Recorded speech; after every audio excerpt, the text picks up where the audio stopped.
this is not, this doesn't make me happy anymore, the situation. Like a chicken coop full of Blue Notes. So you might find Blue Note group anywhere. Well, Blue Note, he would say something like, as long as he had the mold, he can always bake a cake or bake a new cake or something, you know, something to that point. Why did the Blue Notes truly hate Harold Melvin? It wasn't just the money. It wasn't just the control. It was everything that happened behind those stage lights. He knew they were making money, and he would pay them peanuts. So he said one day he went to the house, and he said, hey man, you know, I need some money. And then Harold said, yo T, you know, we don't have no money, man, we're broke, but let me see what I can do. He went back to his bedroom, and then my dad followed him. He looked through the keyhole, picked up the mattress, and he said it was stacks of money there. They smiled together in interviews, stood shoulder to shoulder on album covers. But behind closed doors, something was off. The Blue Notes had the voice, the look, the sound. But there was a reason they walked away. Quietly at first, then all at once. So I left to hopefully do it on my own. This wasn't just a band falling apart. This was a man holding on too tight until the group he built turned against him. Harold Melvin had been leading the Blue Notes since the 1950s. He formed the group, named it, and ran it from the top down. He was the lead singer, the arranger, and the man in charge. For years, the group kept changing members, but Harold always stayed at the center. By 1970, his current group had just broken apart, so he went looking for new talent. One night, he saw a group called the Cadillacs performing in a local club. One of the guys was a drummer named Teddy Pendergrass. Teddy wasn't just keeping the beat, he also sang a few parts while playing. When most of the other members quit, Harold brought Teddy forward and made him the new voice of the group. The new lineup had Harold, Teddy, Larry Brown, Bernard Wilson, and Lloyd Parks. Later, Jerry Cummings would come in too. Harold was still the leader, but something had changed. Audiences were starting to notice Teddy more than Harold. His voice had something strong in it. People remembered him after the show. But even as the group started taking off, Harold made sure his name stayed on top. They worked hard on the club circuit, driving through the night from one city to another.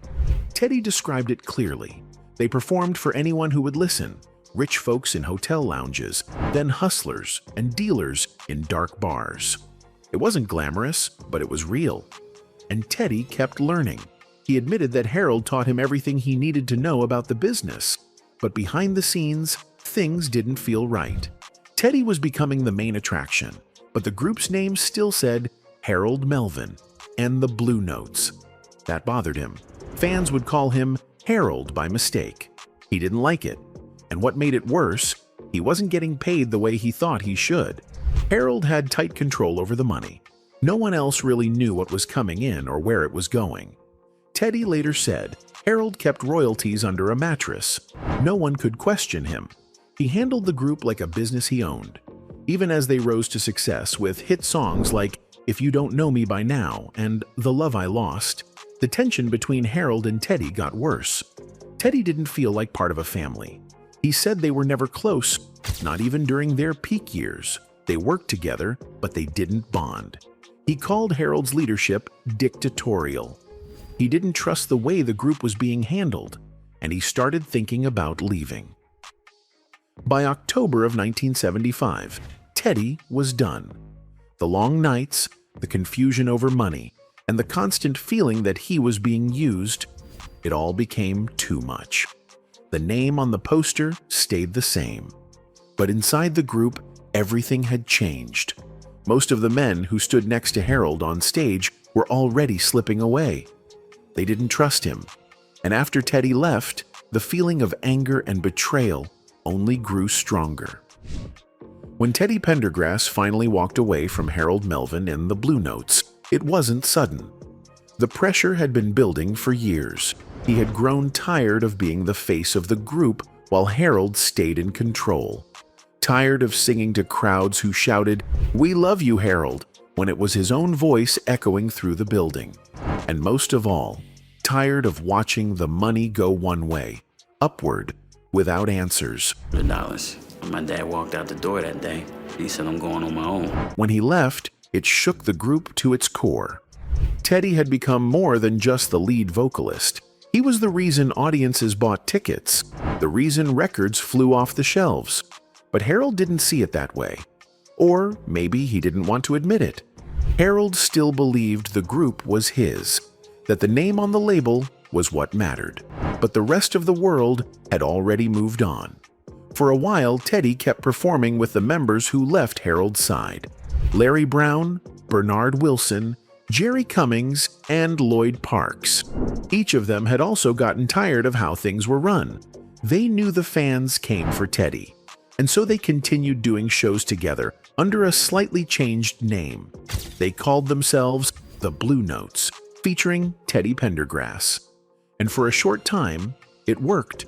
The fans still showed up. The sound still hit hard. But Teddy had other plans. He wasn't going to stay in the shadows anymore. He was ready to build his own legacy. When he finally cut ties completely, the rest of the group, those loyal members who had followed him out, tried to continue. They even changed their name again, calling themselves the Notes of Blue. It was different. They dropped an album in 1977 called The Truth Has Come to Light. It was their attempt to keep the soul alive without the man who created it. But while they were trying to rebuild, Teddy's solo career was already exploding. Once Teddy turned solo, the reins were taken off of him. Just like that, babe. Could 100 women be madly in love with one man at the same time? Oh, yeah. He didn't want to record on the same label as Harold. He made that clear. Being anywhere near Harold's business dealings was out of the question. So Gamble and Huff, the powerhouse producers behind the Philly soul sound, had to make a choice. They picked Teddy. That decision changed everything. Teddy launched his solo career under Philadelphia International Records. Harold, meanwhile, had to start from scratch. He took a new version of the Blue Notes to ABC Records and then bounced from label to label after that, none of them bringing back the magic they once had. As Teddy's star rose, he joined the Philadelphia International All-Stars and appeared on a song called Let's Clean Up the Ghetto. He wasn't the only big name on it. Lou Rawls, Billy Paul, Archie Bell, the OJs, D.D. Sharp, all legends. But Teddy still managed to stand out. His lines cut through the track like thunder, helping push it to number 4 on the R&B chart. I just went after it with a vengeance, that's all. I take challenges. I've always taken a challenge and made the best of them. Back on Harold's side, things were falling apart. He kept calling his group the Blue Notes, but almost none of the original members were left. Jerry Cummings eventually walked. Bernard Wilson, too. Harold filled the gaps with new faces. The problem was, it didn't matter how talented they were. They weren't Teddy, and without Teddy, people didn't care. The albums they released after his departure barely made a dent. Even worse, Harold now had legal battles on his hands. Both he and Teddy wanted the rights to the Blue Notes name. Lawsuits started piling up. Audiences didn't know which version of the group was real. Some nights, 2 different groups were touring under nearly identical names. To make things even messier, Harold kept booking shows with new singers under the original group name. Fans would buy tickets thinking they were getting something familiar, but what they got was something else entirely. It started to feel like a trick. Even some of the old members accused Harold of misrepresenting the legacy. And while all of this was happening, Harold's health started breaking down. In 1996, he had a stroke. He lost movement on his right side, couldn't speak, couldn't perform. He was hospitalized and went through rehab, but he never recovered. The group he built was already broken, and the legacy he fought so hard to protect was now scattered across court documents, old concert flyers, and bitter memories. But even when they were standing beside him on stage, most of the men in the Blue Notes didn't really trust Harold Melvin. They respected his business mind. They respected the fact that he could organize rehearsals, pick songs, book gigs, and keep the machine moving. But behind that polished exterior was a man who kept too many secrets. And when it came to money, those secrets cost him everything.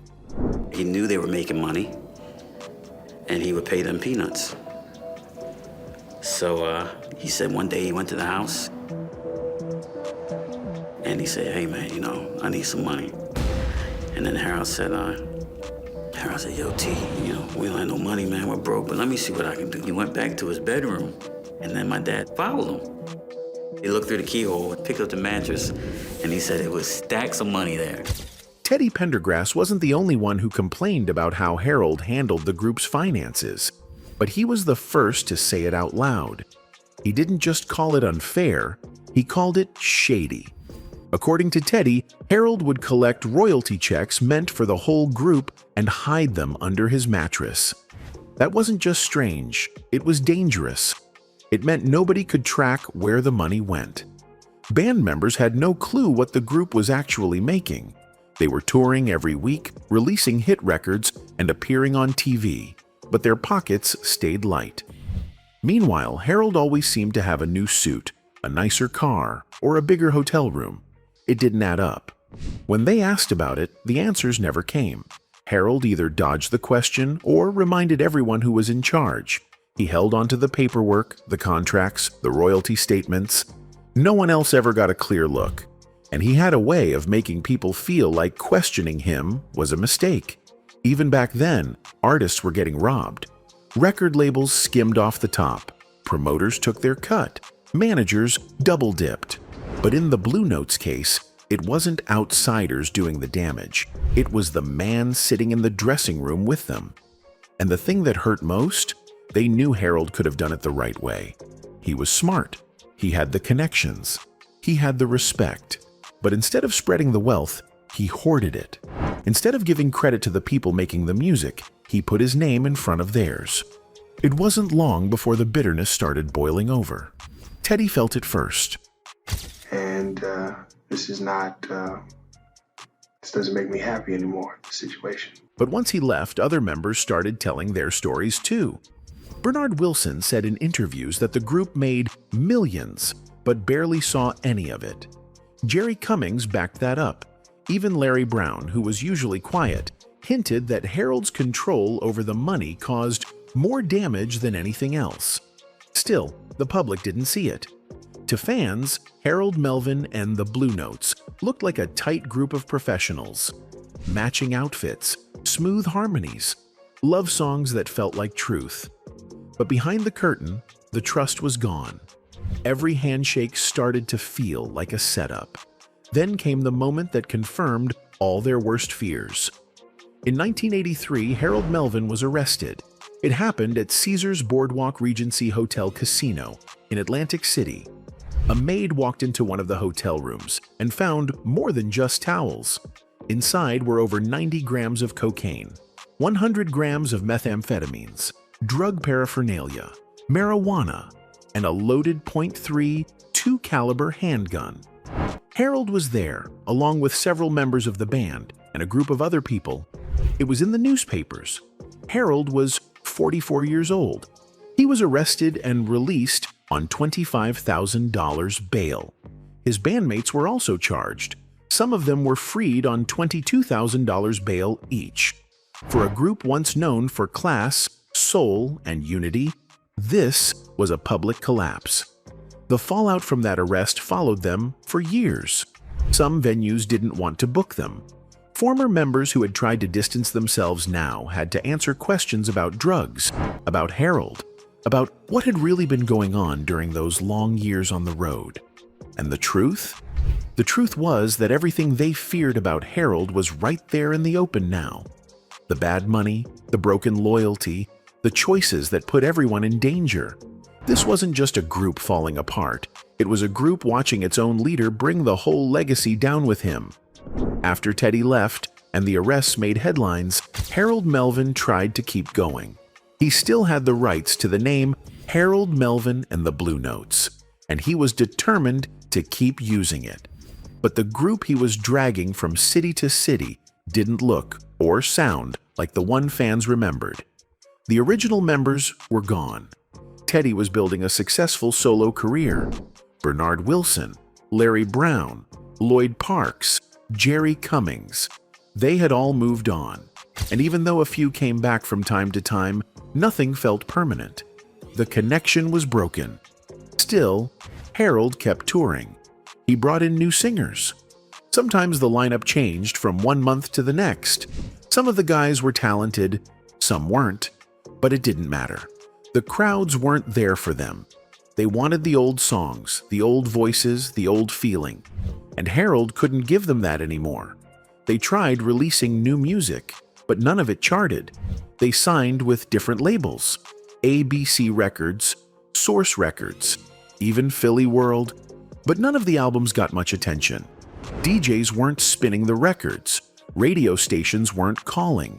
Even longtime fans had started to let go. It wasn't just about the music anymore. It was about reputation. And Harold's was taking hit after hit. He was still performing under the group's name, but that created another problem. Legal battles began over who had the right to use the Blue Notes brand. Teddy's people filed motions. Harold's camp pushed back. It became messy. Two different acts, sometimes in the same city, were using nearly identical names. Fans were confused. Promoters were frustrated, and former members were angry. To them, Harold was dragging their legacy through the dirt, not just with the drugs and legal problems, but by attaching the name to a rotating door of strangers. Then came the controversy that pushed things even further downhill. In 1975, right before everything really fell apart, the group had been booked at the Playboy Club in Los Angeles. It was a high-end show, a classy gig. But Harold showed up late, and when he finally got on stage, he made inappropriate comments to the audience. Nobody laughed. The club owners weren't happy. They were fired. Publicly. No damage control, no second chances. Word spread fast, and more venues started backing away. They didn't want to take the risk.